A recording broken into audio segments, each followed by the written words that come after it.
Hello and welcome to the Money Marketing Podcast. I'm Kimberly Dondo, Digital Content Manager. And in this week's Weekend Essay Podcast, we have reporter Jean-Baptiste Andrieux giving his reflection on annuities. Take it away, JB.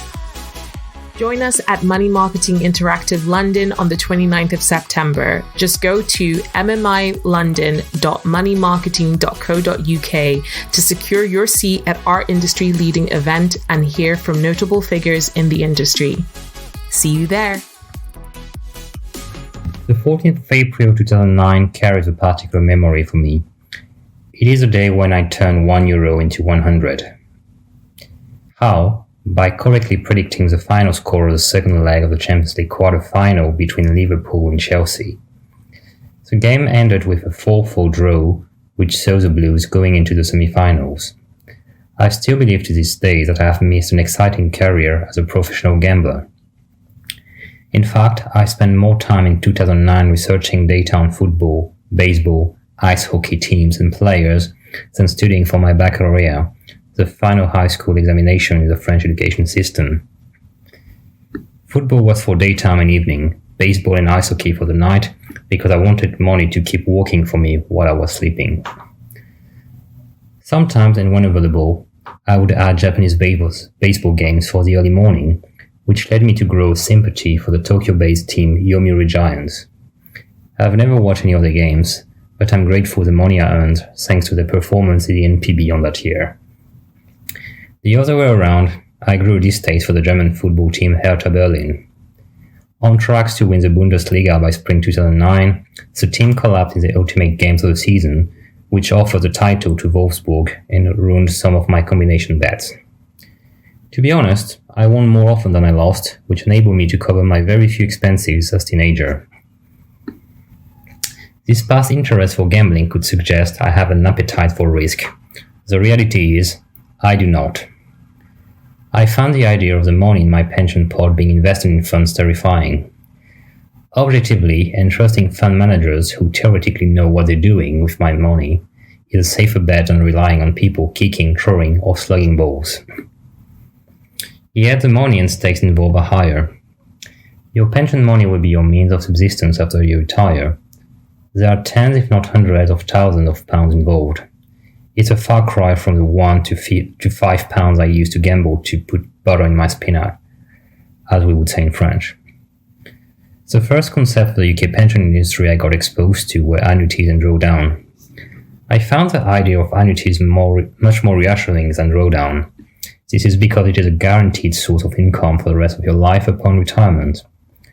I did not immediately understand why the number of annuity policies sold dropped from 466,000 in 2019 to 49,000 in 2020. Dustin Thomas, Director of Retirement Strategy at Adrian Bowling, sees two reasons for this decline.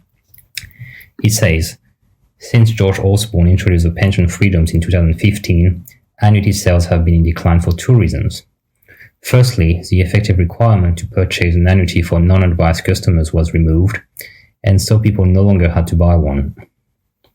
Secondly, we have been through the period of ultra-low interest rates, which meant that the monthly income you got from an annuity was low. Also, annuities are sensitive to inflation, unless you have bought a policy with inflation protection. Yet, this added cushion does not always deliver on its promises. A.J. Bell, head of retirement policy Tom Selby, says, the impact of high inflation on those who have already bought annuities will depend on the type of annuity bought.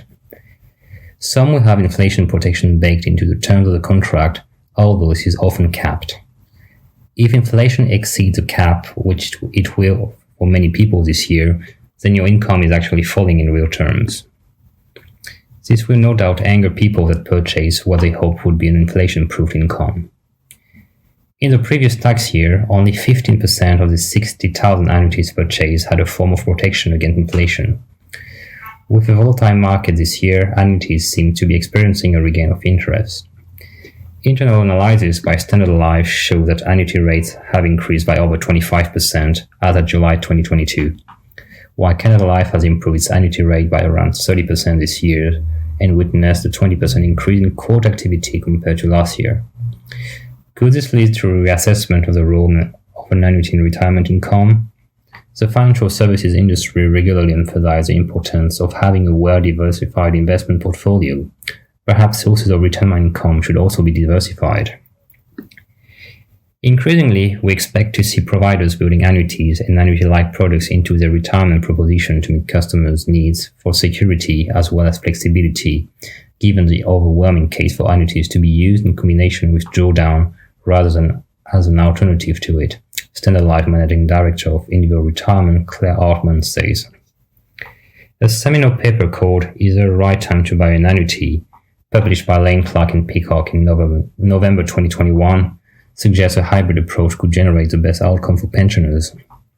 This would require an individual to purchase an annuity early in retirement, which would cover essential living expenses. The remaining portion of savings would be kept in drawdown to finance lifestyle extras. Canada Life Retirement Income Director Nick Flynn says, the focus should be on getting the best solution, or more likely the best combination of solutions, that will be different for everyone. The focus should be on advice or guidance, not the product solutions.